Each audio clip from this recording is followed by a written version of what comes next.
This is probably, I always say this on the Calm Waves podcast, like I'm so excited about the people I get to interview. And this is probably, I would say probably top, yeah, maybe the top guy that I'm so excited to interview here today. This is Coach Zinger. And, I can go through all your accolades. I could be like, hey, you've trained the top of the best pitchers in the MLB. I can go through all of your things, but you're a dad, you're a husband. And I just want to kind of intro this story that I first met you with. As I was going back, I mean, when we first started Calm Waves, you were probably the first guy to ever see like what we were trying to do. Like there's nobody else, you're the first guy. And I remember looking at who you'd worked with and what you had done. And I was inviting you in with me and my dad to see it at the Optima, which is, cool building. Yeah, very cool spot. And I was nervous. I was like, oh my gosh, okay, like, are we good enough? Like just prepping and trying to figure out. And you came in, and I think this, like who you are kind of defines you with this, which was you came in, you sat down and you said, my cup is empty. What can you teach me? And it just impacted me so much because I'm like, I want to be like that. I want to be able to come into an environment and be able to go, even though I've had, you've had these accolades, you've played at a high level, you've trained people at a high level, you were still able to walk in the room. You didn't know who we were and say, my cup is empty. I want to learn. So I want to say thank you for that first, but also, where does that come from? I mean, it's not something you got to learn that along the way. And we'll get more into like who you are as a coach and everything like that. But that I want to like start with that because I think that's a really important piece, whether you're a pitcher, whether you're a hitter, whether you're just a person in general. But where does that come from? I think being a student first. So like, especially when I come in, I knew your dad's background, he had extensive background and a lot of, experience. So like for me walking into it, like, yes, I've been into the headspace for a long time, but for me, it was like coming in and learning all over again.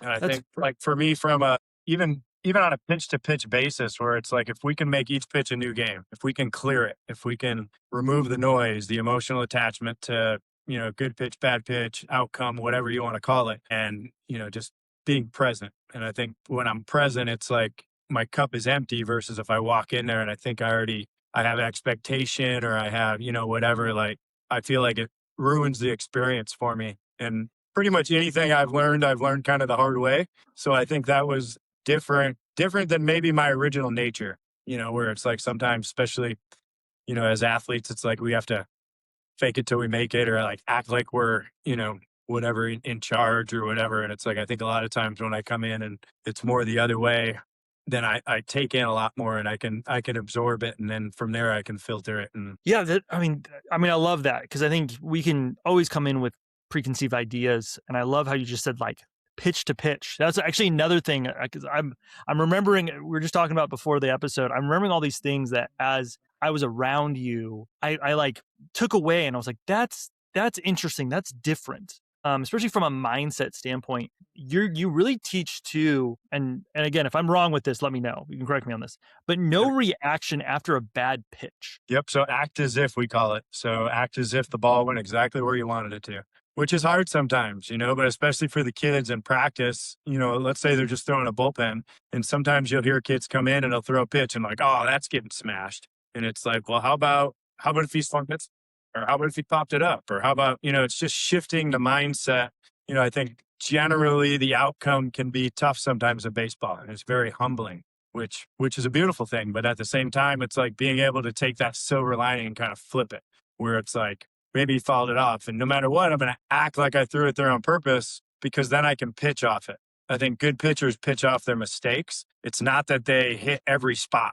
It's that they act like they threw it there on purpose and then they can pitch off that mistake. That's really interesting. So again, it's like you throw the ball to the backstop and you go, nope, I acted like I did that on purpose. Or, and if you take a young pitcher, and how long does it take for somebody to kind of like grasp that? As you like, how do you work it through with somebody who's just, I mean, they're innate. I mean, you have habits. Talk about mindset. We have habits. You're trying to build neural pathways or new ones. Mhm. How do you help break that in a pitcher that may be like frustrated all the time, or has that emotion on their sleeve? So I'd say the way you do anything is the way you'll do everything. So it starts with our jump rope. So like a lot of the time they'll come in and they struggle with the jump rope. So typically, just like a pitch, if they kick the jump rope, first thing they do is they drop their shoulders and their eyes. So what we practice is like even if you kick the rope, chest stays up, eyes stay up.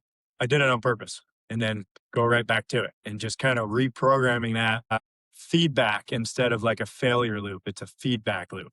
And then I Well, think that it's that same thing where we're just flipping the coin. Where Mhm. did you fail? Sure, but are we gonna fail forward? Like get better. Maybe the rope was too slow. We got to speed it up. It's typically a rhythm and tempo thing, just like pitching. A lot of times it's like they slow down and then they're off. When they're on time and it's one, two, three, four, it's the same as that jump rope. One, two, and it's like a balanced, fluid movement. So it's so interesting that you actually take them off the mound and you go, "I'm gonna Absolutely. teach you this thing." I mean, it reminds me of, Karate Kid, wax on, wax off. Very, very much of like, "Hey, we're gonna work on these things on the outside and then bring it back in." I love that Yeah, that it's like you're teaching them to breathe too, like we do inchworms, where they start off and they take a full breath in, and their hands go all the way up, and then they exhale down, and then they walk their hands out as far as they can. They walk their feet up to their hands, three little hops where they're light, and then back to the breath. And it's teaching them also to breathe in through their nose, and then to breathe out through their mouth like they're breathing out a straw. And just get them to start to regulate that, because then they can impart that into their pitching then. But it's also the body language where it's like, okay, as I take that breath, my head's up, my eyes are up, my focus is right here, right now, or right where my feet are at. How do you so going back to the kind of negative thoughts, especially as a kid, or even I would say even college or whatever that looks like, sometimes you have outside noise coming in and that's why they have that reaction. If a coach is listening to this, how do you help parents? Because I know that's a huge thing. So what do you do to kind of shape a kid's mentality or mindset, knowing that you can be this in the room where you're at, kind of your sacred space. But, when they go to the game, is the parent going to be the one saying, "Oh, why'd you throw that pitch where that was?" How do you deal with that? Yeah. So, I mean, a lot of times that's just as important as the athlete is for the parent to learn to kind of take the ownership piece and shift it to the kid. And a lot of times I'll talk to them about like, okay, when you learn how to drive, like the first time I learned how to drive, I remember I was sitting on my grandpa's lap, right? And we went for a drive, and we're, going through the little two tracks and slow and whatever. And I get to kind of, that's like at the beginning. It's okay for the parents to kind of be involved. And then it's like more and more, you got to take yourself out of the seat. You got to let them drive. They have to have ownership. Then eventually you got to actually get out of the car and let them drive the car by themselves. So it's like you teach them the right way, and then you got to trust that they're going to go learn now and they're going to go apply it. And I think that's the same thing with trusting the coaches, or trusting, if you get to a certain point in this game and you need like an advisor, right? It's like those kind of people take over the roles, and then the parents are the parents, and the parents can be in that role where it's like, for me, it's attitude and effort are the two things that I say, okay, these are the two things that you're allowed to hold them to that standard, but not the outcome of the activity, because the game's hard, and it's even at the highest level, right? You got guys that go out best in the world and get knocked out of the game in the first inning, right? It's the ultimate humbler. And then that same guy might come out and go seven to 8 innings the next time out, punch out 10. So it's the focus on the process versus on the outcome. And then it's teaching them that same thing. But I mean, it's literally like teaching them how to breathe, how to believe that each pitch is a new game. Like, because otherwise, you're right, the emotional snowball is just, it's like an avalanche sometimes. Yeah, once you get that train rolling of your fight and flight pulls in, it's really hard. My dad always says, He goes, your brain is built with a Corvette. It's a Corvette with bicycle brakes. Mhm. So as soon as you get going on it, it's really hard to slow it down. And I love how you do too when you talk about parents, you gave them something to do. It's not like, oh, you have to hands off. It's like, no, I want you to look at attitude and effort. And so they get to still be involved because I think sometimes when you think of like, when I heard coaches and like, oh, parents are too involved, like, but they need to be involved. They need to have some sort of thing that they're doing, and you're saying, hey, shift your gaze from the outcome of the pitch and going, was it effort and was it attitude? Was he able to do it and then not react? Like you're showing them what they should be looking at. So I think that's a really interesting insight. And then I think the other two avenues too to like kind of give them focus is like let's focus on nutrition and sleep because those are two other like big controllables that we can do at home.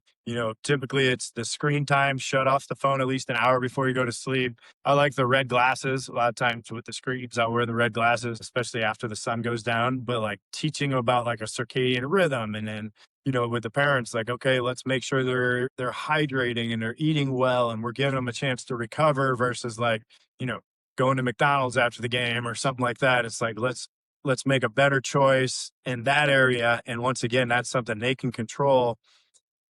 The attitude outlook thing, and then nutrition and sleep. Those are like some really good areas to put their focus. So I have the red, so I can do mixed my phone red. Oh wow. I'll show you that later, how to do that. Yeah, I have to learn that one. That one is you just hit the 3 buttons on the side and it makes it all red. Okay, I I like learned that. that from Rick Rubin does that. Not Rick Rubin. I think it's Rick Rubin. Anyway, Yeah, but yeah, yeah. he I know exactly what you're talking about. Yeah. yeah, he does that and I love what he teaches as well. Well, it's funny. I've got my style compared to him quite a few different times where I'll have, if there's parents in here, they're like, hey, do you know who Rick Rubin is? They're like, you kind of, you give off that vibe. And I'm like, oh, interesting. Have you read his book? I've never met him, but I've seen some of his stuff. And I'm like, I like how he thinks, where it's like, Yeah. he's not necessarily against the grain, but he is who he is. And I think, I like people like that. And I like people that are direct, if you're direct and you are who you are, and you're that person, whether you're hanging out with a Major League All-Star or you're hanging out with a 10-year-old, like that's the kind of people I want to be around. Absolutely. I would actually say your style is very much like him. I've read his book. I cannot remember his book. It's got a circle on it with a thing in the middle of it. And he's really big into being present. And I think I was just talking to somebody else about it and talking about too about he's really big into like with an artist too of like what you did, whatever you're producing is like your journal basically. This is as good as you can be right now. But it doesn't mean that you can't be better in the future, but being really no, this is my output right now and being okay with that. Being okay with who you Like that. are as a person. I'm not, for baseball, I'd be like, I'm not throwing 95, but you could be and be Yeah, okay with yeah, what you're yeah, able to that's do right. right now. Yeah. Yeah, yeah, I think that's something too where we have to shift them all the time, especially in today's age, because there's all the technology now, and it's like it's teaching them how to use the technology without. Sometimes I feel like they're trying to strike out the track man, and then it's a reminder that hey, we have humans here, so there's certain elements that are in play here where it's not just this perfect spin and this whatever. It's as much the presentation as it is like to use the output word again, where it's like it's more than just the output. It's the presentation of it. Like some kids would get mad, they let's say they throw 93 in a bullpen, and then they go out in the game and they're throwing 88, and they'll get because they're trying, they're forcing, they're in a different headspace perhaps, and it's like okay, how do we get them to be that loose, calm versus the force and then fighting themselves. How do you help with somebody who shows up to the day and they're like, I don't have my best stuff today, but I still want to compete? So I think that's where it's like it really comes down to pitch execution, where it's like a nice little acronym is ICE: intention, conviction, execution.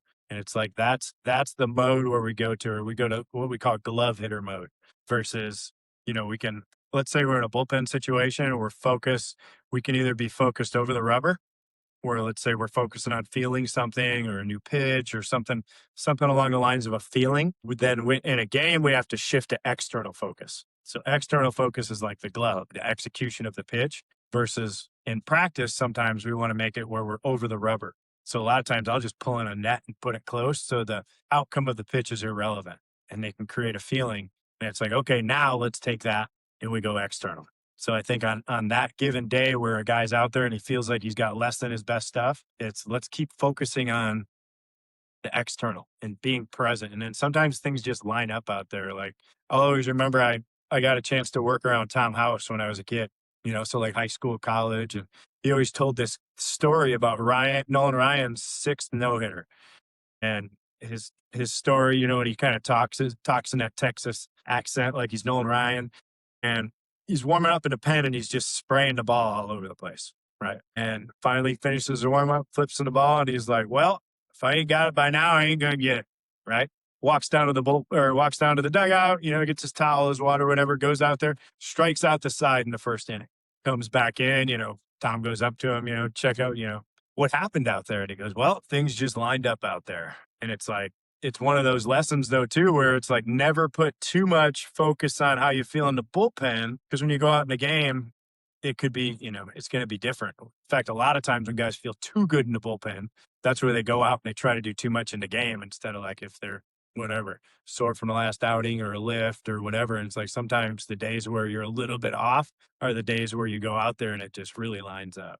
It's a funny, funny thing. Level. How was your mind shift change from being, like a player to a coach? Now that you're coaching at all these different It's a little, great question. people, like how does that shift now? So I think as a player, in a good way, you have to find a way to be selfish with your time, meaning you have to regiment your day based on the priorities of things you need to get done. Versus as a coach, it's like full servant mode, where it's like, I think like in my mind, like Bible times, I think of like, Jesus and you got the cloth over your thing and you're washing your feet, right? Where it's like you're willing to get down on your hands and knees and get nitty gritty, but for me, it's got to be all about the guy that's in front of me, and I think a lot of times it's maybe different than that, where it's like, I think a lot of times guys take their playing and how things worked for them and then they transfer that to the kids versus I think with me, I can do good job of being present. That's probably my superpower is being present.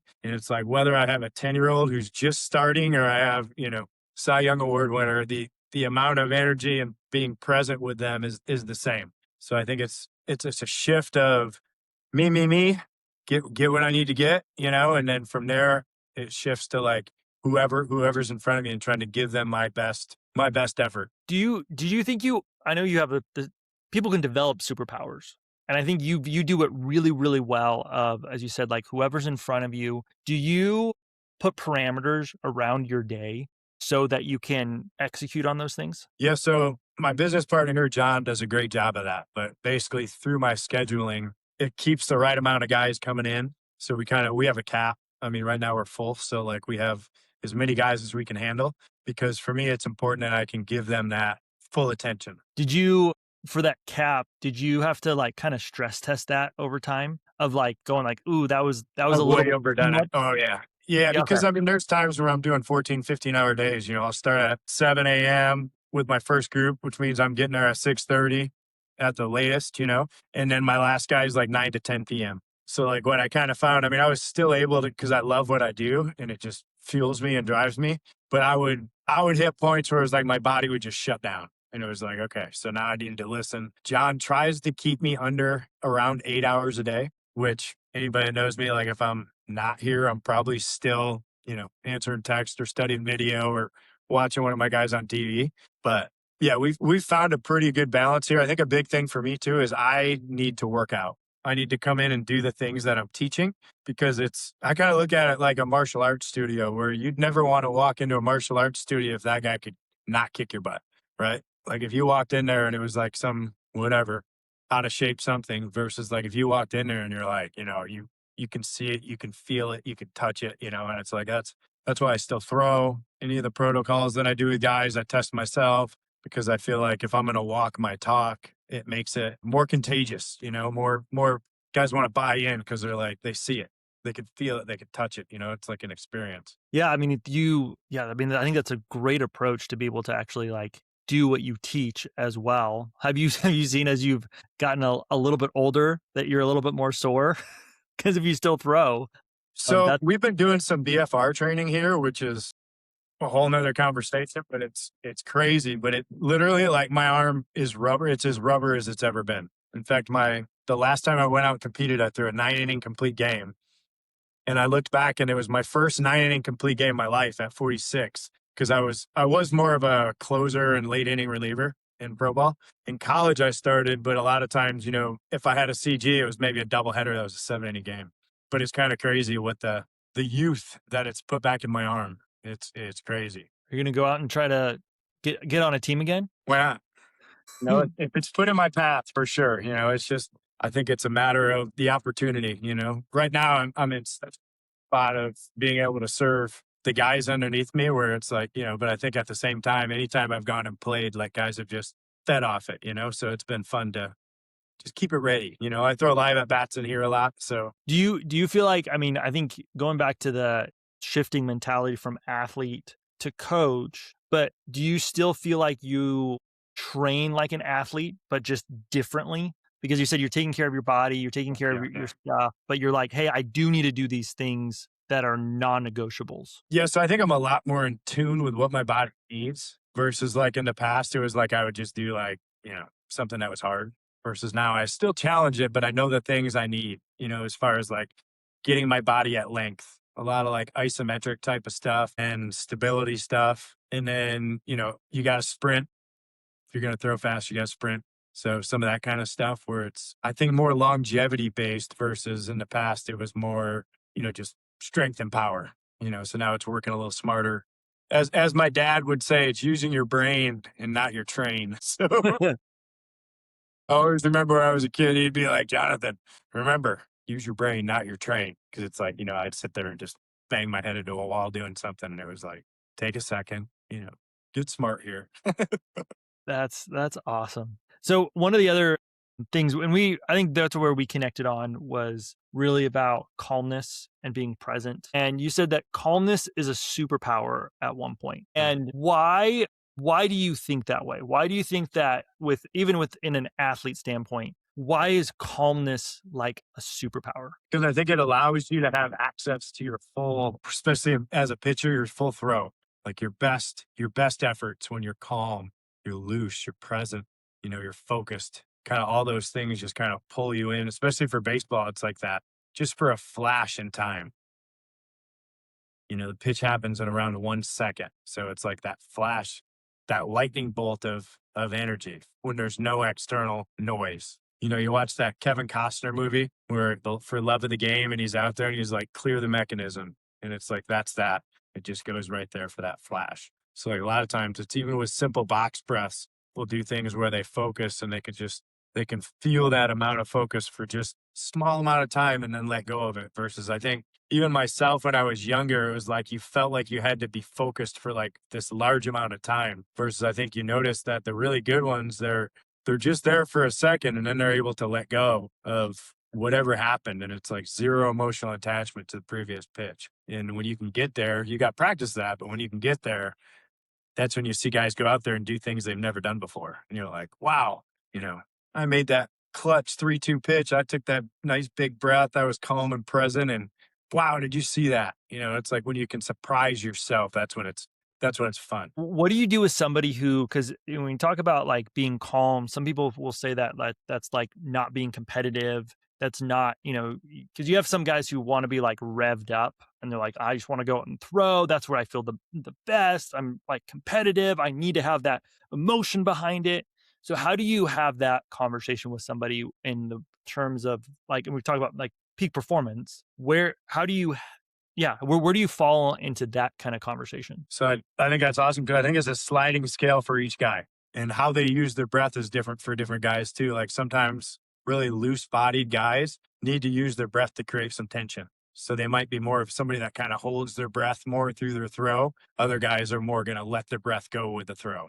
And I think finding that moment of whatever you want to call that snap that's created right in the throw, where it's like for some guys, they have to feel like, I'm going to just use an example, like a Liam Hendricks. I got to train Liam Hendricks for a while, and he's like a tiger, right? He's a different species when he's on the mound, and he's in that mode where he's maybe more Metallica, let's say, music wise. versus some guys need to hear like Devin Williams was in.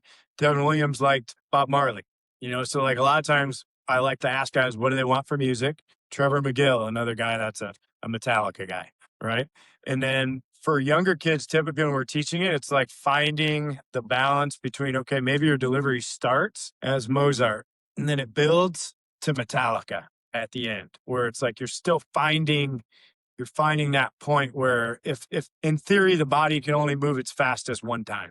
So it's like finding that area where it's like it can whoosh, whoosh, and it finds that ability to like flick, or some guys would say they're just handing it to them.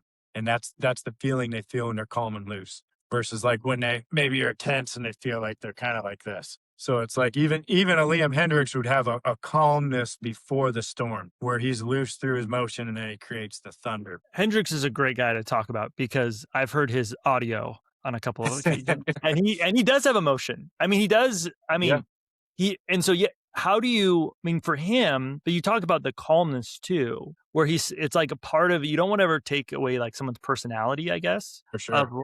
but you're right. He does get back into this part and then go again, and then he may say some things after the fact. And he's But able to let it go. Like I would, I video all the bullpens. Or I have bullpens of, he was very big on execution. So it's like if he didn't execute, sometimes you'd hear some explicits come out, right? But it literally like once it came out, it was over. It's not okay, that he took it back into the next pitch. It was like that was his way to just let it go, which I think is a superpower in itself, right? Because if you're still holding on to the previous pitch, that's heavy, right? Like you start walking around, I tell guys it's like a suitcase, right? You start filling that suitcase with every pitch and it starts to get heavy. Now you're carrying it around. How do you expect to be fluid and loose or to find a flow, if you will, right? If you're carrying it. So you got to find a way to let it go. And then, so different guys, different way. For me, I had 3 breaths I took every pitch. I'd get the ball back from the catcher, I'd flush it. And you'd literally see me like, I walk back up to the mound. I'd always take a full breath in, full breath out. And then I'd step into the rubber, full breath in and half breath out for the pitch. And I literally, if you watch my old films, it was a circle every time.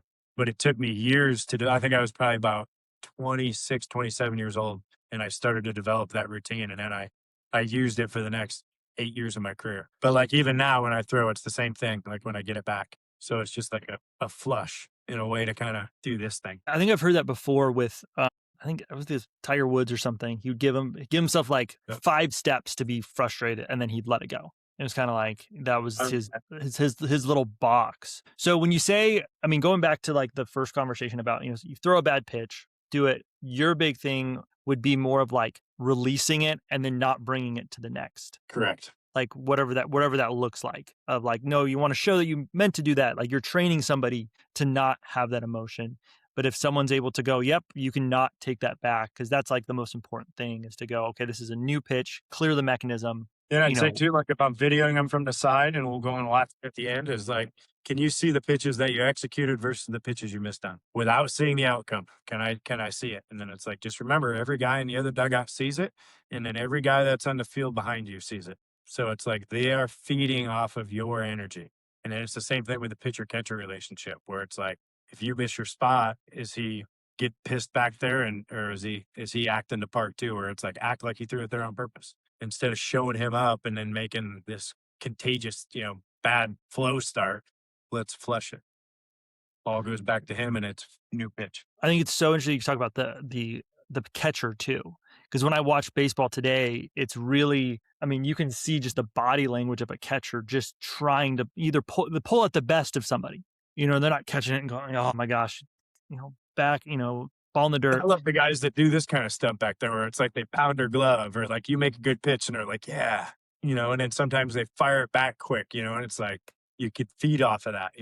I teach it like it's a battery. You feed off each other. Yeah, I think, yeah, I love seeing that kind of that relationship, and pointing like, yeah, you made that pitch, go, or they're trying to put it like, yeah, put the slider down here, or wherever it Yeah, is. it's the dirt, right? Yeah, Yeah, like and even though the hitter may know it's coming, it's like still got to hit it. yep. Like, Well, and it gives you the confidence as a pitcher that like he's expecting it right in this hole right here, and he's gonna smother it and pop him out. So it's like versus the guy that's like one knee in it and just kind of like You know, the guy that's like, those are the guys you feed off, you know? I love that. I mean, anyone who's listening to this, watch that because I get made fun of by some of my family because I watch baseball. They're like, "It's boring."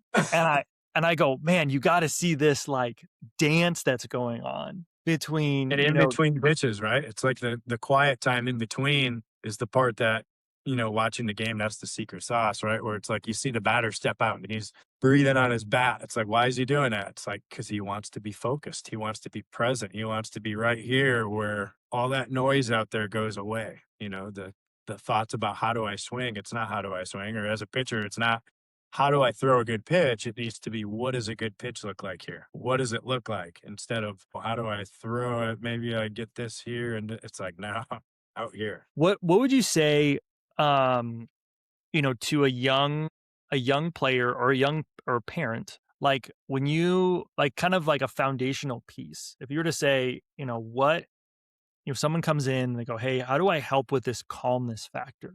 I don't know what are the steps." I know you've talked a couple different acronyms. That's important. But what is something you would say to a young player about how to find this superpower of calmness? So I'll typically take them through a box breath pattern. It's 11 box breaths, and they lay on the ground. They start off, their arms are all the way out.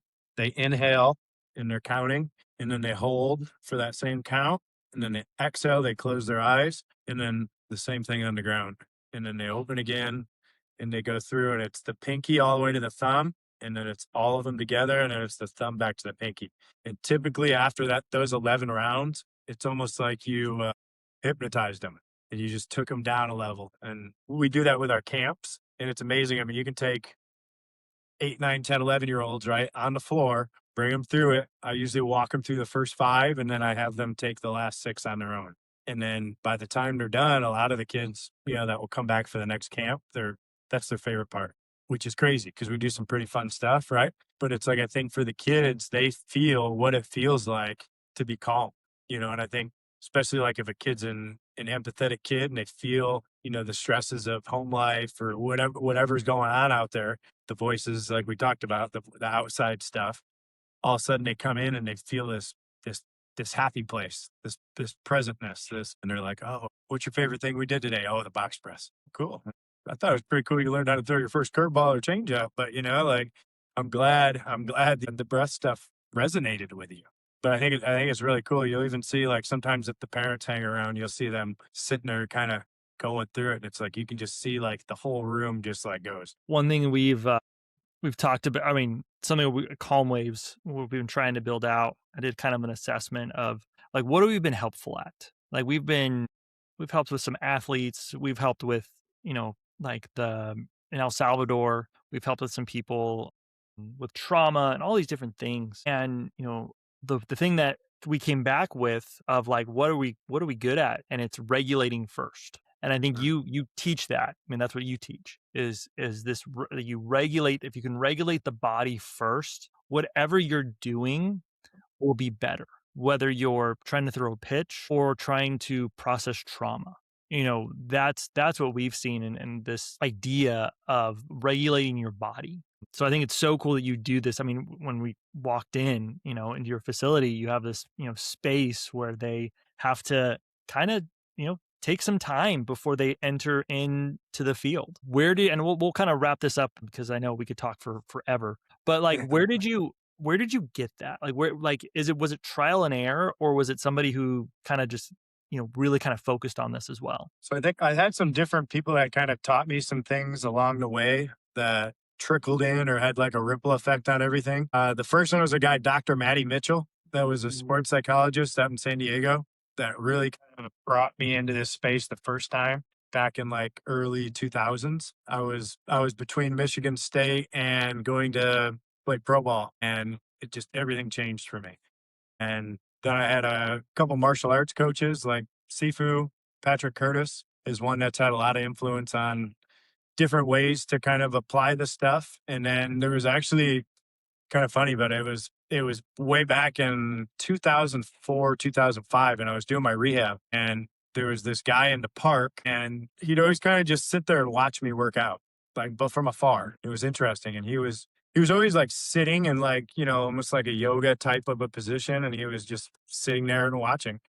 And one day he came up to me and just taught me some stuff, some different breath stuff and some different sounds and some vibration stuff. And it kind of just sent me down some rabbit holes. And then I just started to apply it to, for me, I think that the trauma was when I had my injury. So in like, it was 2004 and I had something had happened, like a blue pit or whatever. I came back in the dugout afterwards and I was pissed and I elbowed the wall. And turns out after the fourth inning of my next start, I was pitching and I fractured my arm.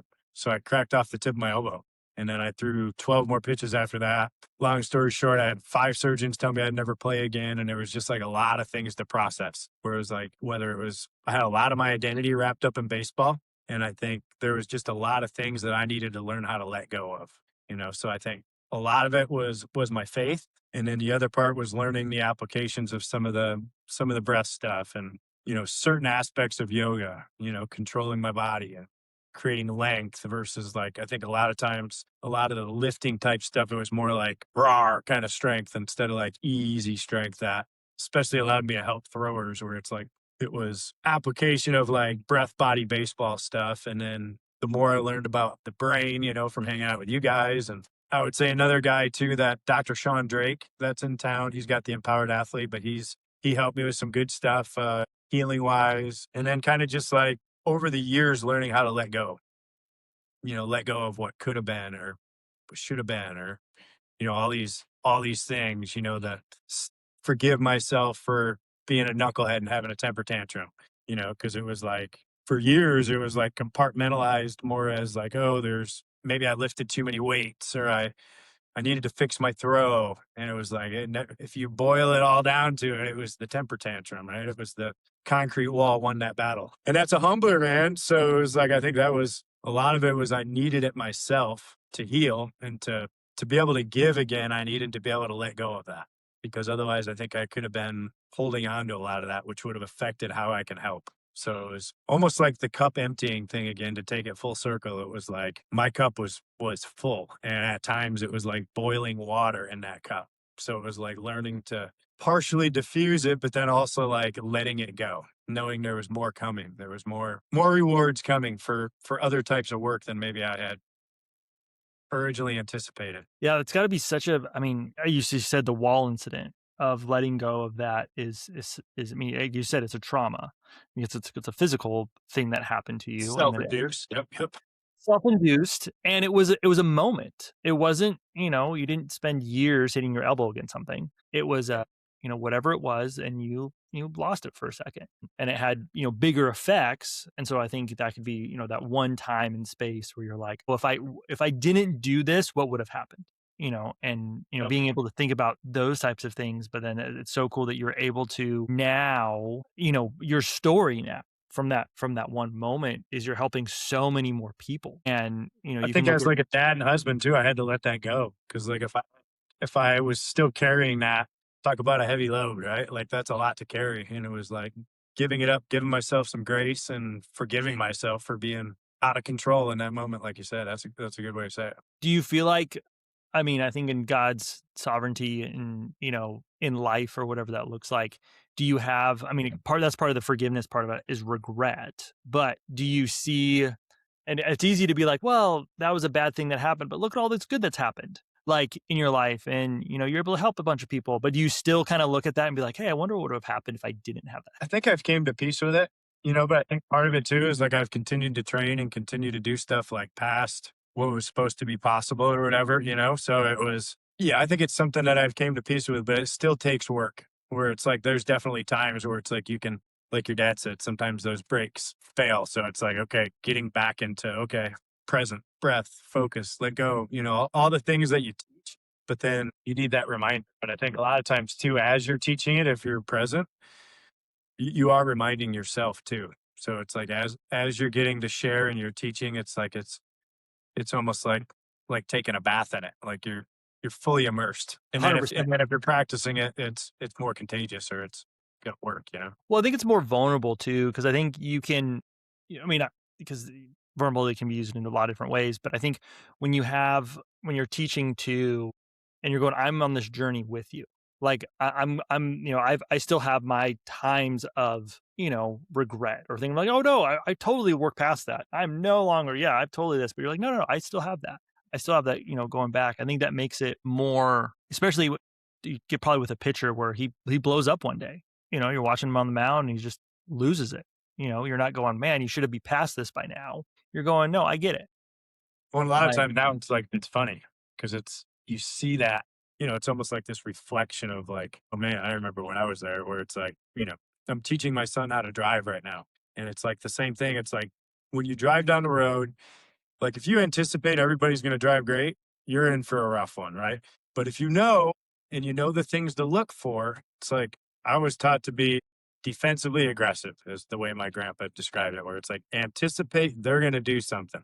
So it's like when I'm with him and I'm teaching him, it's a good reminder, but also it's like, hey, dude, stay calm. Like you control what you control, and it's a life lesson where it's like you see your buddies at school doing stupid stuff, like just stay away from it. Like remove yourself because you can be guilty by association really easy.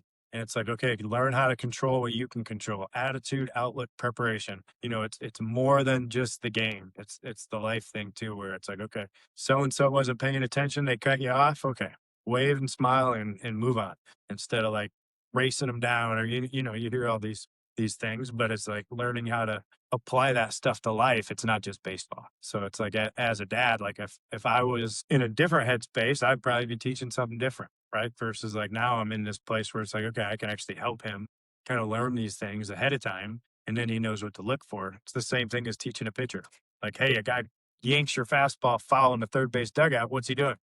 He's cheating to your fastball, right? Maybe we should throw a changeup, something down and away, a little something soft. But like teaching them what to look for versus like just sitting there and calling all their bitches. It's like teach them why. Give them little morsels that they can learn to be their own best coach. Because at the end of the day, I've never thrown a pitch for one of my guys. No matter who they are, I've never thrown a pitch for them. So it's like the sooner I can say, "Hey, this is yours," like you said, it's like guided self discovery. I'm here with you. We're in the trenches together, but it's your time. Here you go. yeah, oh, that's so good. I mean, I think I love the book, and as the inner game of tennis. Me too. And we love it together, and I love it because I recommend it to people, and I'm like, "But it's not about tennis." Like, he just happens to be a tennis coach, and that was, what he was doing and when he kinda discovered. So I think the things that you talk about today apply for me as a dad to a 7-year-old or to an 18-year-old or 19-year-old, as a husband, as trying to build a business. Like, all of those things, I think when we step outside, and that's what's beautiful about the game or about sports and competition, is Mhm. they're micro times of life. And, by you teaching kids and adults and these people, whether they play in the major leagues or they stop at high school or they stop at little league, you're teaching them these skill sets that they can take for the rest of their life, not just throwing a curveball. I haven't thrown a curveball in, 10 years, Too but I, long. Too long. yeah, Come throw. I know. I'll come throw a curveball. I want to. Yeah. Now I'm all hyped up. I'll come throw a curveball and then you'll see how Let's my do arm it. feels. So how it arm feels afterwards. But yeah. But I think but you take these things and you're like, how do I apply this to life? How do I where in the times where it matters the most? Like you're teaching your kid how to drive. Like that's so important. Of being aware of your surroundings. I mean, my dad did the same thing for me, which is kind of interesting. Of expect somebody to pull out in front of you. Don't expect them to see you. Expect them to do something dumb. And then Mhm. if you expect it, you're just like, okay, they did something dumb. All right, you know, now yeah, I was expecting you to do that. Go, and Yep. we'll Carry keep. on. Carry on. I mean, I've done stupid things. I mean, I've pulled out and were in certain things or didn't see somebody. So Yep. giving people the grace of they're not trying to hit you, but being aware. I love that. That's great. Well, Coach Zinger, thank you for your time, and I'm so excited to get down there. We will for sure plan a time in the next week or two to Please. please. I would love to come down there, me and my dad, just to see the facility and give you a hug and yeah, throw a bullpen or something, and see how my Let's do it. to see how my arm feels, and go hit some balls. But thank you for your time. I love it, and I just can't wait till the next time we have a conversation together. Well, I appreciate you having me, Dallas. It was fun. Absolutely. All right, brother. God bless.